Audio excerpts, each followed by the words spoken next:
Well, it looked like they hung out J Delgado to dry again because she's out here defending Donald Trump. I don't know what's up with this chick because there are so many more prominent surrogates for Donald Trump.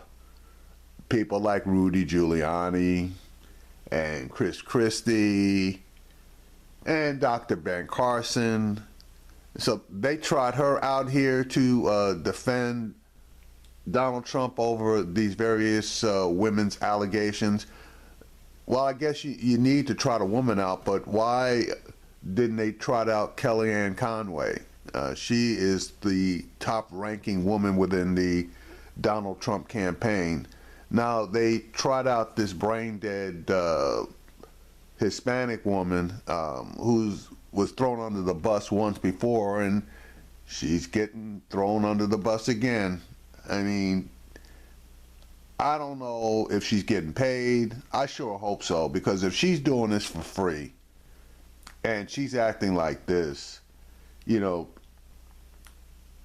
there's no way that you can respect this woman. But anyway, here's her defense of Donald Trump not doing any of the stuff that is being claimed. I draw your attention to the fact that everybody and their brother, when Bill Cosby got hit with all of this stuff, jumped to all of the women's defenses. And now, all of a sudden, with the shoe being on the other foot, and it's Donald Trump that's being hit with this stuff, everybody and their brother that's on the right is pretty much claiming that Donald Trump is innocent. I wish they had jumped to Bill Cosby's defense. That is the people on the left, because the people on the right probably weren't. But the people on the left had jumped to Bill Cosby's defense as strongly as they're jumping to Donald Trump's. Here's J Delgado making a fool out of herself. We want to bring in J Delgado, a senior advisor to the Trump campaign. AJ, you have the task of issuing the first defense here, and what is your reaction and defense to these varied charges we've laid out tonight? Well, I'm quite angry to read about these charges, and I'll tell you first and foremost, not only do I not find them credible, I'll explain why, but I'm angry on a personal level because having been around Mr. Trump, having gotten to know Mr. Trump, I know, as somebody who has experienced racism, sexism, classism, what a man of great character he is, especially towards women. See, that's such bullshit. Because the only way that she could make that particular statement, if she was attached to Donald Trump at the hip, 24 hours a day, 7 days a week, wherever he went. So, you know, she's throwing out, you know, this bullshit statement that she knows Donald Trump. Nobody truly knows another person, and that even includes the wife sometimes. But if anything, the wife's the one that should really know what's going on, whether she admits it or not. This woman is spewing a bunch of crap. Just because he hasn't tried to fondle you or grab your pussy doesn't mean that he hasn't tried to fondle or grab others. Now, obviously these charges are being leveled from years back, so unless you're saying that you've been around Mr. Trump for the past 20 years, okay, which looking at your face and makeup is a wonderful thing. I don't think you were anywhere near Donald Trump 20 years ago. But anyway, I digress. Let's continue. Drawn to Mr. Trump's candidacy based on his record of elevating women in the workplace as a working woman. That really touched me. But having gotten to know him, the fact that there are women smearing him with these false allegations is something that angers me on a personal level. As a woman, I think sexual assault, having experienced it myself, is a very, very serious matter. And to trivialize it this way and to use it for what could be political gain is... Nobody is trivializing this. They are taking this extremely seriously.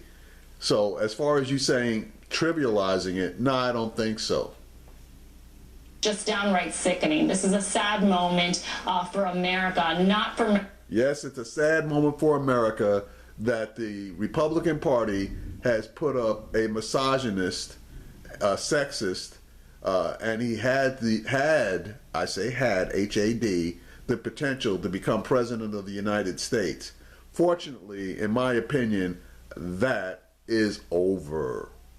Mr. Trump, but for America, when we are trivializing sexual assault in a political manner this way. AJ, does Mr. Trump's answer to Anderson Cooper at the debate that he has not done this, does that hold? Is that still his position and the campaign's position tonight in light of these new allegations?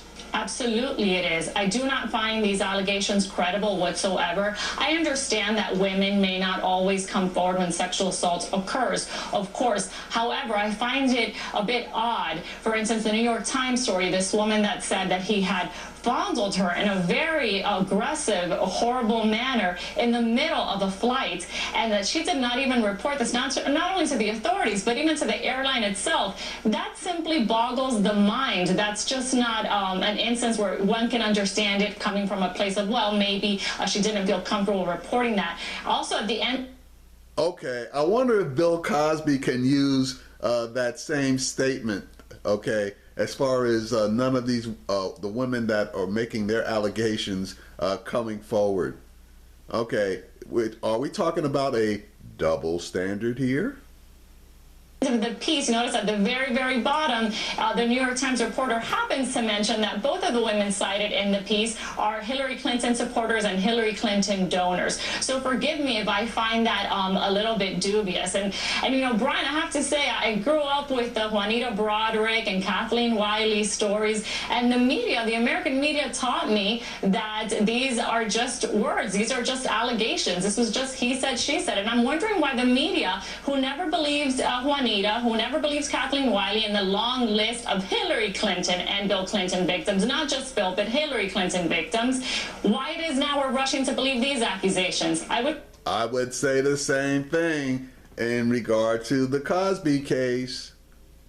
Someone could explain that to me. I'm a little bit confused, having grown up being told, well, it's just allegations. Well, yeah, you're a little bit more than a little bit confused. You're totally confused. Actually, it seems like you're living in Trump's world of non-reality, and you've drunk the Kool-Aid and went back for another glass. part of our, we also want to alert folks we'll be going an hour tonight because of this story and this conversation, but part of our conversation later will be about Ken Starr and those years and those women and those allegations. Yeah, see, and remember, Ken Starr totally investigated Bill Clinton, and he came up, you know, I'm not going to necessarily say 100% clean, but the investigation, and this was funded by the government, and they were going after his ass. He came out of that thing, I'm not going to say unscathed, but he came out of that okay. AJ, are you worried about, such as it is, the support from the GOP, even though your candidate this week has said it's only so important to him? No, I think the GOP knows that the American voter, especially the working women voter, is looking at Mr. Trump's record and policy platforms. Brian, when I go to cast... No, this hits to the core of the American woman for the most part. When they talk about sexual abuse and a man of power abusing that power when it comes to dealing with women, that is a core issue, not only for themselves, but for their daughters, for their mothers, etc. So that statement that you just made, that the American women are looking solely at his record, and even then his record sucks, that one is just it's just wrong. I vote, I know fellow women voters are thinking, who's going to be best for my family, who's going to put more money in my pocketbook, and not be caught up in these People magazine tabloid type salacious stories. Let's be selfish with our vote, and let's vote for the candidate that will be best for our bottom line. Listen, you might not like these stories, you might have... See, and that's the thing. A lot of women are looking at things when it comes to their bottom line. Okay, they have to go to work or deal with men in a day-to-day basis, and they make a decision to either ignore or to basically put this in a bucket and make a decision about their economics because they have no choice.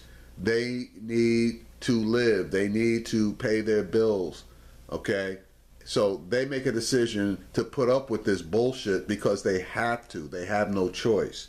But if they had a choice and their economics wouldn't be affected, they would be reigning all over these types of situations. A doubt as to whether they could possibly be true. I don't, but I can understand how some might. But that shouldn't really make a difference in one's vote at the end of the day and the candidate that will really affect you with the right policy. So I don't think the GOP should be worried because voters in America are smarter than that and better than that, including women voters like myself. AJ, are you saying, the control room's going to kill me, are you saying that all these women are wrong or making it up? I'm saying I do not find them credible. Okay, AJ. See, and that's the whole point. You don't find them credible because it's Donald Trump, okay? But a whole lot of other people do, especially women. And there was a segment done with the Miss Teenage USA pageant women, and several of them have come out and said that Trump walked into a dressing room with the various girls ranging from age 15 to 19 in various states of undress. So that just basically further confirms the fact that Donald Trump was taking advantage of his position as the head of that particular pageant to ogle women, and it didn't matter whether they were of age or not. Donald Trump, pig in chief. Hopefully, probably, for sure, he won't make it.